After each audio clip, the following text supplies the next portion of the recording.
বর্তমানের সভা থেকে ভার্চুয়াল পদ্ধতিতে ঘাটালের 5টি ব্লকের মোট 177 জনের হাতে পাট্টা তুলে দিলেন বাংলার মুখ্যমন্ত্রী মমতা বন্দ্যোপাধ্যায়। প্রসঙ্গত প্রান্তিক শ্রেণীর মানুষদের দীর্ঘদিন ধরে জমির সংক্রান্ত সমস্যা চলছিল। এর থেকে মুক্তির উপায় খুঁজতে একাধিকবার তারা প্রশাসনের দ্বারস্থ হন। সেই আর্জি মেনে গত 26শে আগস্ট পাট্টা দেওয়া হয় তাদের হাতে।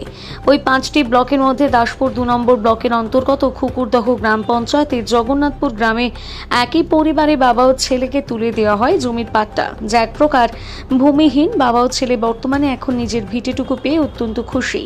এই প্রসঙ্গে গ্রাম পঞ্চায়েতের উপপ্রধান নারায়ণ চন্দ্র মণ্ডল কি জানালেন শুনুন।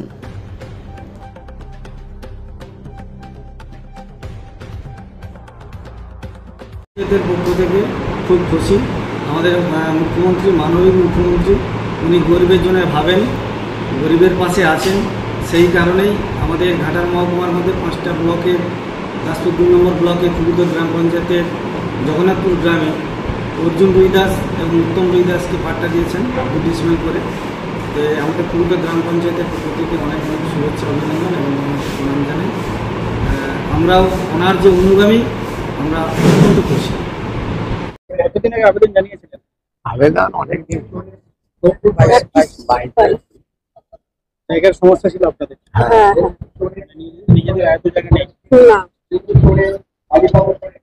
আজ হাতে পেলেন কার্ডটা, তাই তো? হ্যাঁ হ্যাঁ,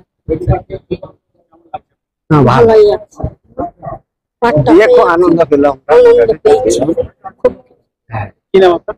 আমার নাম অর্জুন রুই দাস, কোথায় বাড়ি? বাড়ি জগন্নাথপুর।